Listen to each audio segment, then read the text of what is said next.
Magandang araw mga loads. So, mayroon lang akong isi-share sa inyo, no. Nagpalit kasi ako ng capillary tube. Yan, kung magpalit, halimbawa, lalo na sa mga bagong technician, no, na katulad ko na isa ring baguhan, no.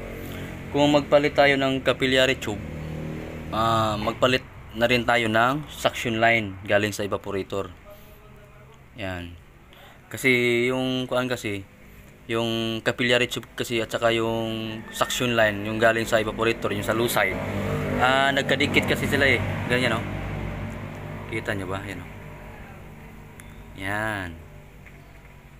So yan, kaya kung magpalit kayo, ito yung gagawin nyo. Yan, ayan siya. Tapos ipatagos natin dito sa likod. Tago siya. Saka lagyan natin ng insulation. Yan, nagpalit kasi ako ng capillary tube kasi barado kasi. Yan, oh. Barado siya.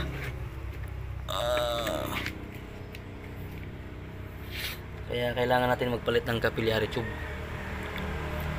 Hindi pwede na ako magpalit kayo ng capillary tube. Ewan ko kung anong performance ng isang ref or pressure. Kapag magpalit kayo ng capillary tube, capillary tube lang. Ewan ko kung anong performance sa system, anong mangyari sa system, no. Kasi yung capillary tube kasi mainit kasi yan eh. Kaya siya nakadikit sa suction line. Kahit paano ay malamig-lamig siya ng konti, no, para sa magandang tinatawag nila na evaporation. Yan.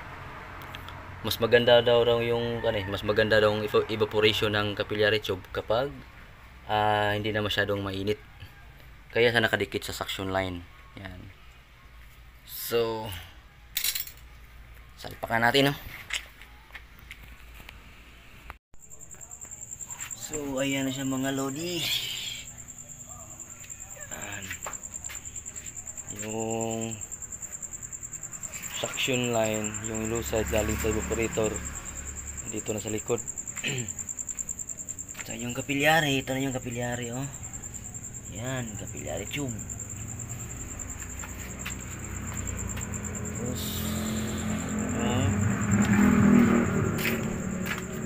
dito sa loob.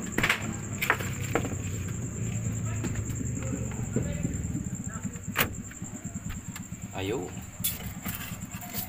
Tigas na tigas. So okay na yung problema sa capillary tube. Hindi na siya nag-vacuum.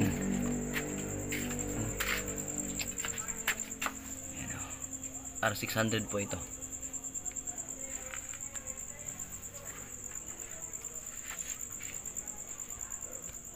So bago ko magpaalam, huwag kalimutang mag-subscribe. Bye bye.